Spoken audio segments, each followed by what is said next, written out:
Hello sa inyong lahat, magandang buhay. Today in Philippines is today March 24, 1903. Itinatak ang Manila Electric Company na kilala natin ngayon bilang Meralco. Maikling paliwanag at point of view paano magbasa ng electric bill. Okay, simulan natin. So, ipapaliwanag ko sa inyo na yung araw na ito. Nagtataka kayo at pumasok na sa isipan nyo ito tuwing magbabayad kayo ng konsumo ng kuryente sa Meralco. Ano ba ang patmulang ng kumpanya?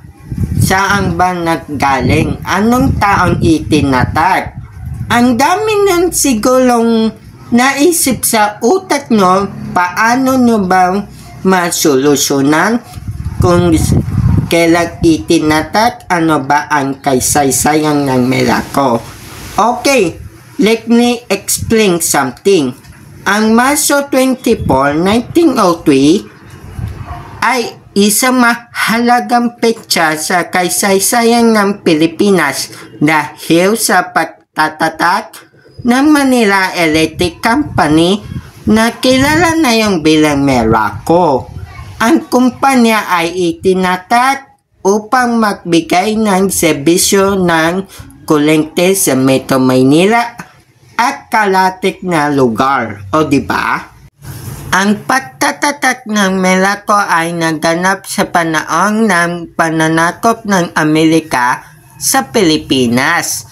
Ang kumpanya ay itinatag ng isang grupo ng mga Amerikanong negosyante na nakakita ng pagkakataon na magbigay ng serbisyo ng kuryente sa lumalaking lungsod ng Maynila.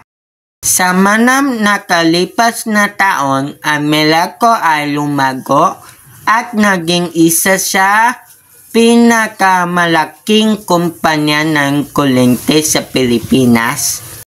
Ang kumpanya ay nagbigay ng serbisyo ng kuryente sa milyong-milyong Pilipino at nag-ambag sa pag-unlad ng ekonomiya ng bansa. Ang bill ng kuryente ay naglalaman ng impormasyon tungkol sa iyong paggamit ng kuryente at ang halaga ng kailangan mong bayaran. Narito ang ilang halimbawa ng isang bill ng kuryente. Okay, kung first time kayo magbabayad ng kuryente sa Meralco or to GCash, importante na basa inyo maigi yung impormasyong nakalagay doon sa nandiyan po yung example, halimbawa ng bill ng kuryente nyo. Okay? Dapat nyo alam ito kung first time kayo magbabayad ng kuryente. Okay? Palanan ng customer, numero ng account, petsa ng pagbasa, petsa ng pagbayad, paggamit ng kuryente, halaga ng kuryente, iba pang bayaring at kabuuan halaga. Pasensya na po kung pulong Tagalog to, pero pwede nung i-translate ito sa Google Translator. Okay po? Kaysaysayan ng Meralco. Ang Meralco ay itinatag noong 1903 bilang Manila Electric Railroad and Light Company. Noong una, nagbibigay ito ng serbisyo ng train at ilaw sa Maynila.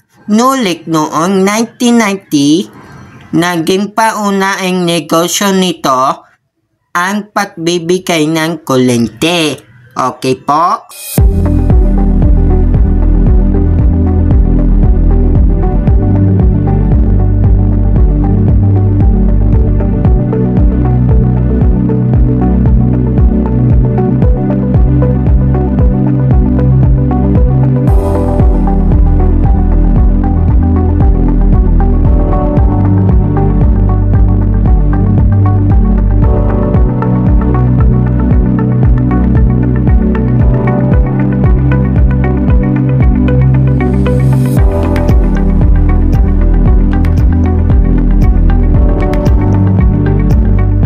Hanggang dito na lang ang ating video explanation ngayong araw na ito, March 24, 2025. Maraming salamat sa pakikinig. Tandaan, importante na may alam. Paalam!